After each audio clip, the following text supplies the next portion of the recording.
Hello friends, I am back with another video और बात करेंगे इसमें text reading and reflection subject के टॉपिक कंपोनेंट्स ऑफ रीडिंग के बारे में, जिसमें डिस्कस करेंगे हम phonemic awareness, phoenix, fluency, vocabulary and text comprehension.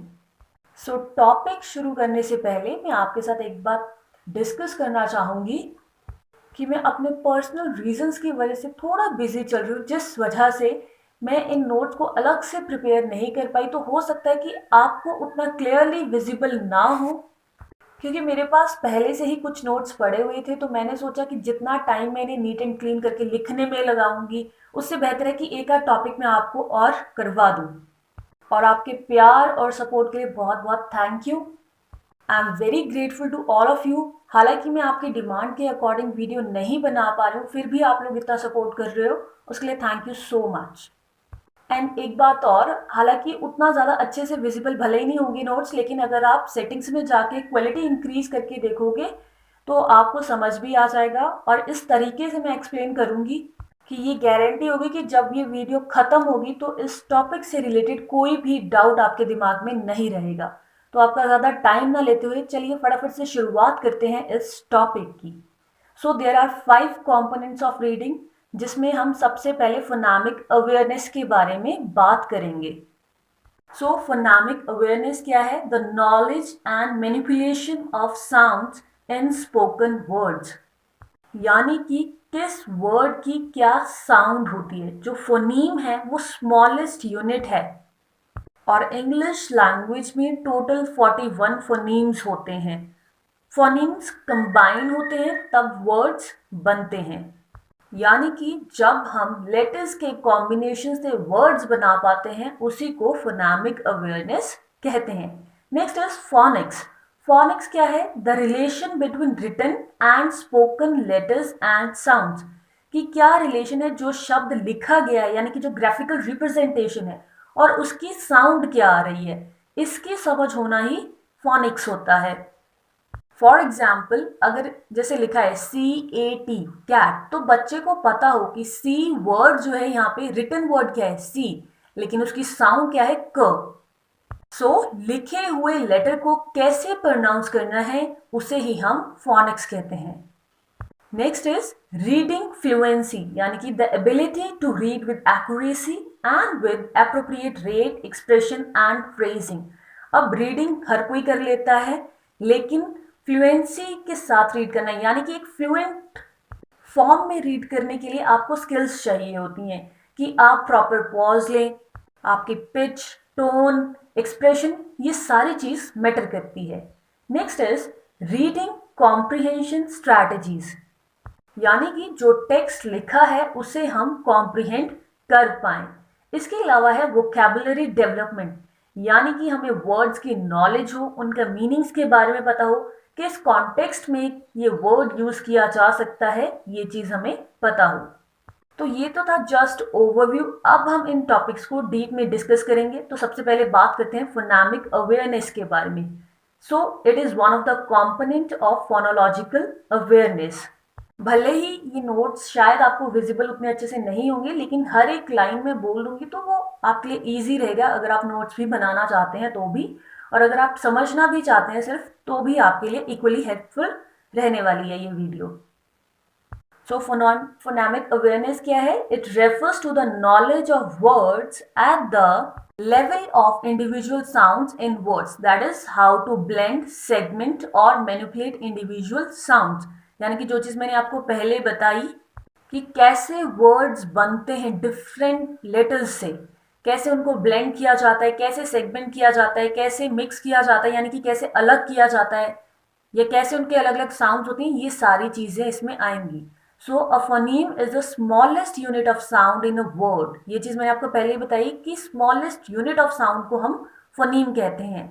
ये क्वेश्चंस आपके कॉम्पिटिटिव एग्जाम में भी आ जाता है कि स्मॉलेस्ट यूनिट ऑफ साउंड क्या है, तो फोनीम है।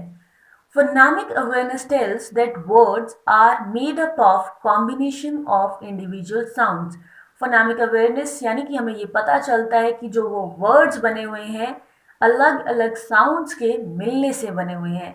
एग्जाम्पल के लिए हम लेंगे वर्ड कैट, ये 3 साउंड से बना हुआ है, KAT। और जब इन साउंड्स को कंबाइन करके बोला जाता है तो हमारे पास आता है word cat.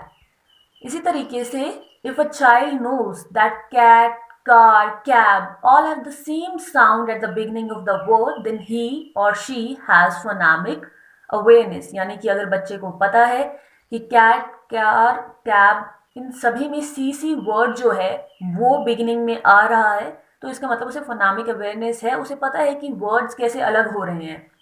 Phonemic awareness is more than recognising sounds. Phonemic awareness में अब यही नहीं है कि हम साउंड को पहचान पाए, इससे अलावा भी बहुत सारी चीजें हैं। It also include ability to hold on those sounds, blend them successfully into words and take them apart again.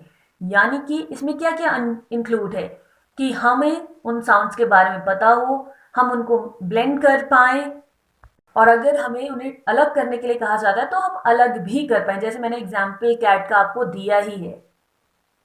Identifying the separate sound is necessary before letters can be attached to the sounds and therefore provides the foundation for reading an alphabetic language like English. अब किसी भी language को सीखने से पहले, हम English की ही बात करें या किसी भी लैंग्वेज को सीखने के पहले ज़रूरी है कि हम उसके सिलेबल को सीखें कि वो किस चीज़ से बनी, उसकी स्मॉलेस्ट यूनिट जो है उसको सीखें। तो इसीलिए फोनेमिक अवेयरनेस भी बहुत ज़्यादा ज़रूरी है। सो हम शॉर्ट में कह सकते हैं फोनीम्स क्या है, रॉ मटेरियल है फॉर रीडिंग एंड राइटिंग। सो अब हम बात करेंगे कुछ फोनेमिक अवेयरनेस स्किल्स के बारे में। सबसे पहले बात करते हैं फोनीम आइसोलेशन। जो हमने बोला कि सिर्फ वर्ड्स के बारे में जानना ही फोनेमिक अवेयरनेस नहीं है, इसके अलावा भी बहुत सारी चीज़ें हैं, तो वही अब हम डिस्कस करेंगे। तो फोनीम आइसोलेशन क्या है, किसी भी वर्ड में इंडिविजुअल साउंड्स को पहचानना। इसके अलावा हम फोनीम आइडेंटिटी के बारे में बात करेंगे, फोनीम सब्स्टिट्यूशन के बारे में बात करेंगे, ओरल सेगमेंटिंग के बारे में बात करेंगे, oral blending, sound deletion and onset rhyme manipulation के बारे में बात करेंगे। तो किसी भी बच्चे को फोनीम आइसोलेट करना आता है, ये कैसे पता चलेगा? जैसे टीचर बोलेंगे tell me the first sound you hear in the word bat, और अगर वो बच्चा बता पा रहा है कि बी वो साउंड है जो मुझे सबसे पहले वर्ड बैट में सुनाई दे रही है, तो इसका मतलब उसको फोनीम आइसोलेशन आता है। Next is phoneme identity. It requires recognising the common sound in different words, like tell me the sound that is same in the bike, boy and bell. तो अगर बच्चे को पता चल पा रहा है कि इसमें क्या साउंड है, बी है साउंड, तो मतलब बच्चे को फोनीम आइडेंटिटी क्लियर है। Next is phonemic substitution. Substitution word ही बता रहे हैं, यानी कि एक को हटा के दूसरे का आना, in which one can turn a word into another by substituting one phoneme for another. For example cat into had by change of one phoneme. अब यहाँ पे क्या किया, सिर्फ सी को हटा के एच लगा दिया, और ये चीज इनिशियल साउंड्स के लिए भी हो सकती है जैसे कैट, हैट। मिडल साउंड्स के लिए भी हो सकती है जैसे कि CAT cat and CUT cut, और एंडिंग के लिए भी हो सकती है जैसे CAT cat and CAN can. Next is oral segmenting. इसमें क्या होता है, the teacher says a word, for example ball, and student से द इंडिविजुअल साउंड, कि बी से ब की साउंड आ रही है, ए से ए की साउंड आ रही है, इस तरीके से अगर बच्चे को समझ है। Next is oral blending. इसमें टीचर हर साउंड कहते हैं और बच्चे उस चीज को रिपीट करते हैं। Next is sound deletion. The teacher says word, for example bill, the student repeated and the teacher instruct the student to repeat the word without first sound. यानी कि बच्चे को वर्ड्स डिलीट करने आ जाए, यानी कि वर्ड्स में जो सिलेबल्स हैं वो डिलीट करने आ जाए। जैसे कि टीचर बोलते हैं बिल, अब बच्चे को बोलते हैं कि इसमें से साउंड डिलीट करके दिखाओ पहले लेटर की, तो वो अगर वो बोल पाता है कि अब इल आएगा, तो इसका मतलब उसको इस चीज की समझ है। Next is onset rhyme manipulation. It means the child is able to omit or substitute phonemes to make new words. यानी कि बच्चा जो है वो नए फोनीम ऐड भी कर पा रहा है और ओमिट भी कर पा रहा है। फॉर एग्जाम्पल अगर टीचर बच्चे से कहते हैं what would we have if we change the sound K in cat to H, Or what would we have if we left out the sound T in the middle of the word stand? तो अगर बच्चा बता पा रहा है कि stand में से अगर हम T को हटा देंगे तो वो sand बन जाएगा, और कैट में से साउंड के को हटा देंगे तो वो हैट बन जाएगा। तो इसका मतलब बच्चे को फोनामिक अवेयरनेस है।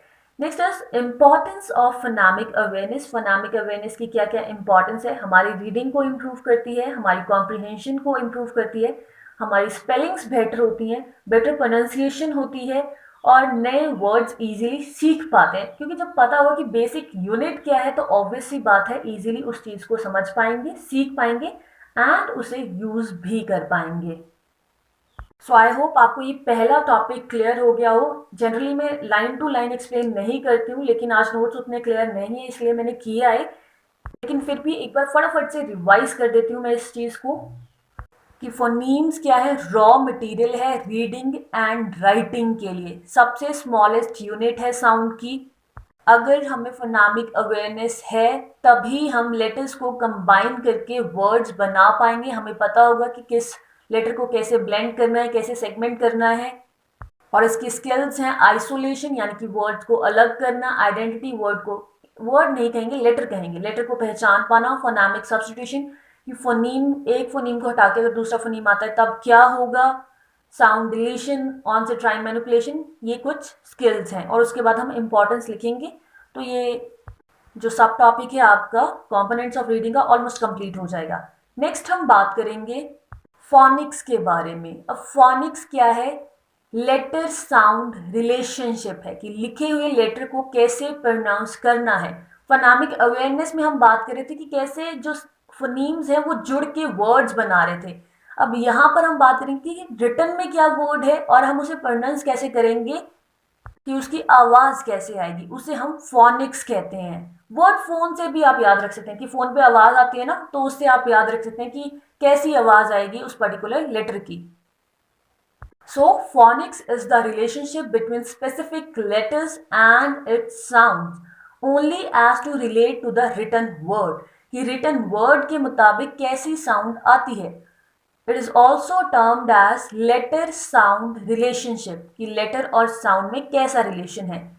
Phonics is used when a reader comes across an unknown word with a knowledge of phonics. He or she can try to read the word by focusing on the specific sound of each letter or combination of letters। यानी कि बड़ी ही simple सी बात बोली गई है कि जब हमें कोई नया वर्ड दिखता है, फॉर एग्जाम्पल जिसके बारे में हमें पता ही ना हो, हमने कभी देखा ही ना हो, लेकिन फिर भी हम क्या करते हैं, उसे पढ़ने की कोशिश करते हैं। तो कैसे कोशिश करते हैं? क्योंकि हमें पता होता है कि जो जो उसमें लेटर्स लिखे होते हैं, छोटे बच्चे को भी जब पढ़ाया जाता है तो सबसे पहले उसे बताया जाता है कि कौन से वर्ड को कैसे प्रोनाउंस करते हैं, क्या उसकी आवाज़ होगी, यानी कि किस तरीके से बोला जाएगा। तो हम क्या करते हैं, जब नया वर्ड मिलता है तो उसी के बेसिस पर उसको कंबाइन करके हम पढ़ने की कोशिश करते हैं फोनिक्स की मदद से। If the child does not recognize the word chant, he might break the word apart into pieces such as CH and then break ANT or CHANT।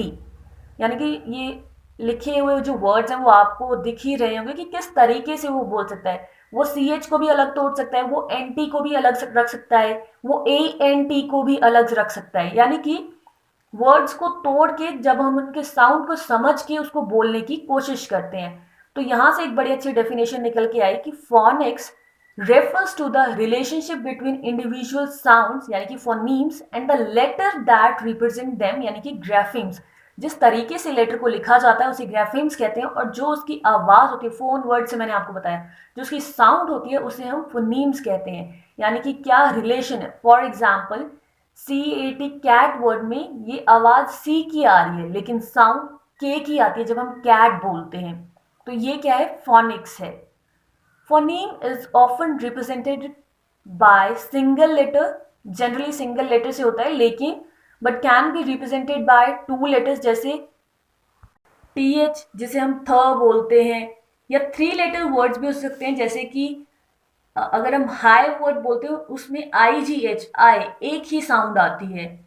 Bye 3 letters जैसे ऑल्दो में O की sound Though this is not the proper way of learning speaking, but can be useful for teaching a foreign language for learners.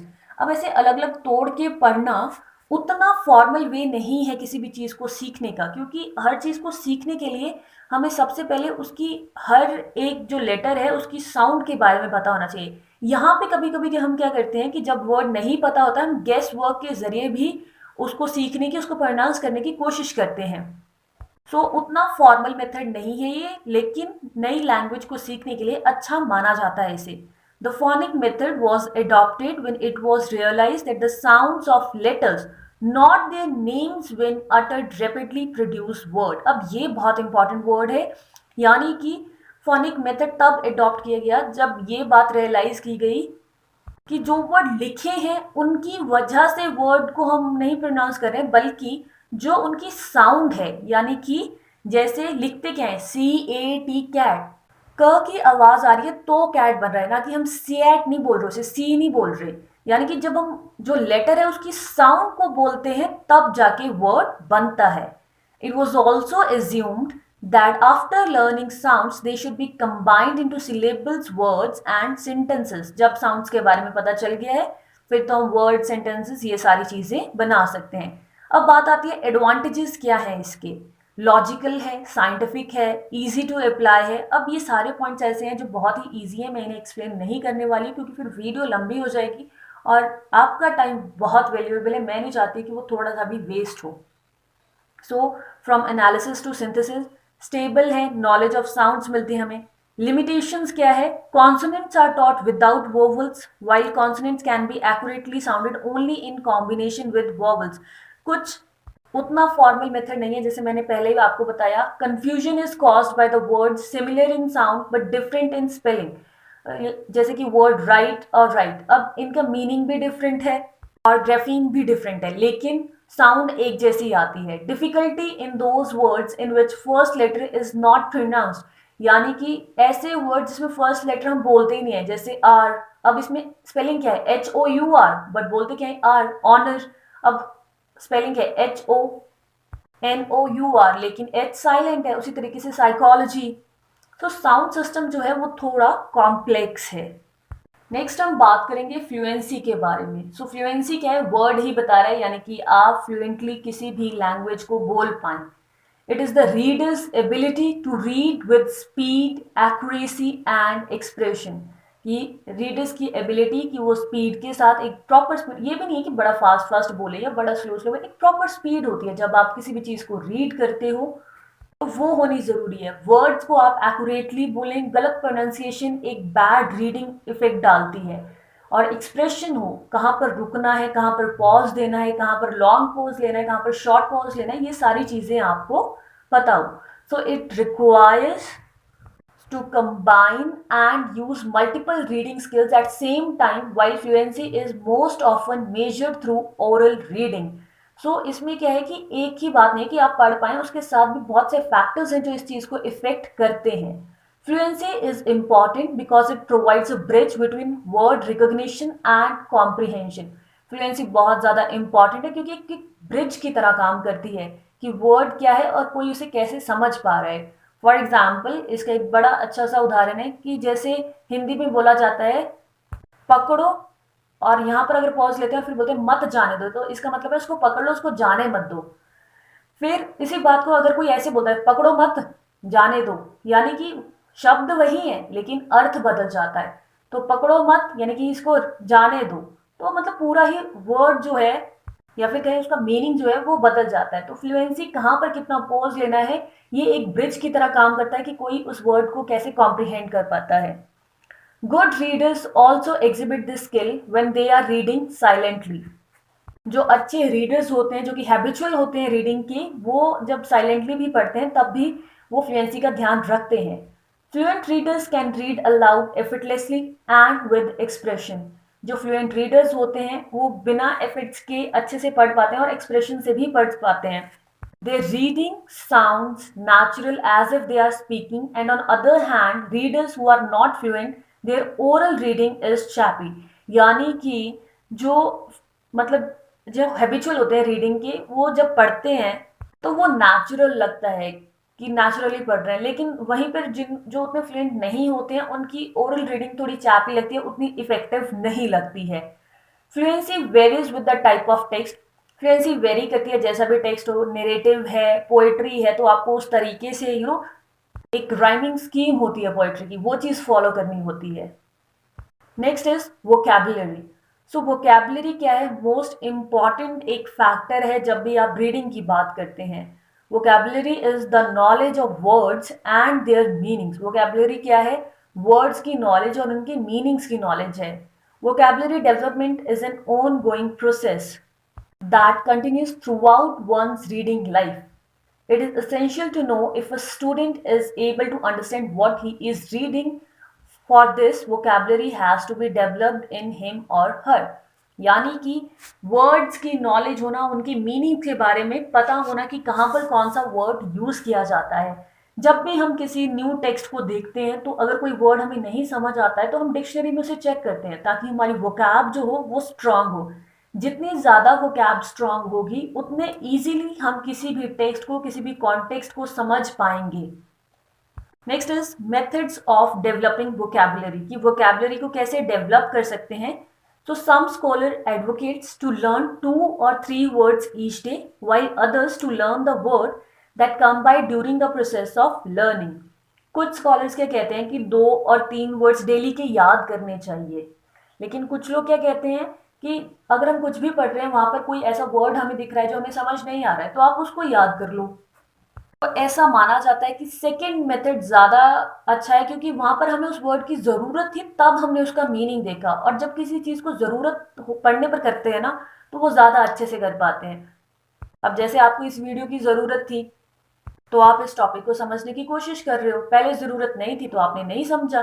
कोई अगर आपसे पहले कहता है कि चलो तुम्हें कॉम्पोनेंट्स ऑफ रीडिंग बता दूं, आप पढ़ते नहीं पढ़ते, तो वही एक फैक्टर आ जाता है।